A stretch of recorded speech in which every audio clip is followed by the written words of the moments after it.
मैं रोशनी शर्मा, कराटे शिक्षिका और महाराष्ट्र प्रदेश अध्यक्ष। आज मैं आप लोगों को कर्पूरी ठाकुर जी की जयंती के शुभ अवसर पर कुछ बताना चाहती हूँ। कर्पूरी ठाकुर जी का जन्म 24 जनवरी 1924 को समस्तीपुर जिले के पितोजिया गांव में हुआ था।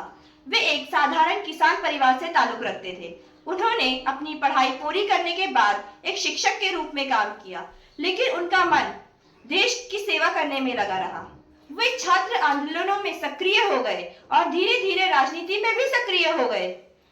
कर्पूरी ठाकुर जी ने अपने राजनीतिक जीवन में कई महत्वपूर्ण पदों पर काम किया है।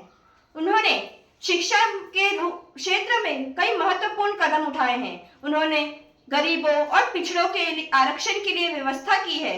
वह बिहार के 2 बार मुख्यमंत्री रहे हैं।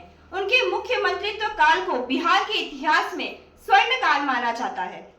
कर्पूरी ठाकुर जी का जीवन बहुत ही सरल और प्रेरणादायक रहा है। वे हमेशा किसी न किसी को प्रेरणा देते ही रहते हैं अपने जीवन के तहत। वो एक ईमानदार और निष्ठावान नेता हैं। वे कभी भी पद और प्रतिष्ठा के लालच में नहीं आए। वह हमेशा जनता के हितों को सर्वोपरि रखते थे।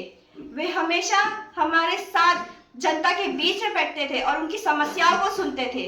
वे एक आदर्श और निष्ठावान नेता हैं। हमें उनके जैसे नेताओं की जरूरत है। हमें उनके आदर्शों पे चलना चाहिए। हमें उनके जैसे नेताओं को चुनना चाहिए जो जनता के हितों को सर्वोपरि रखे। मैं आशा करती हूँ कि आप कर्पूरी ठाकुर जैसे नेता को हमारे देश में लाएंगे और हमें प्रेरित करने के लिए उनके आदर्शों पर चलेंगे। तभी तो कहते हैं, एक टहनी एक दिन पतवार बनती है, एक चिंगारी दहक कर अंगार बनती है। पैरों सी रौंदी बेबस समझी गई मिट्टी, एक दिन वही मिट्टी चलकर मीनार बनती है। इसी पे मैं अपनी वाणी को विराम देती हूँ। धन्यवाद। नमो बुद्धाय।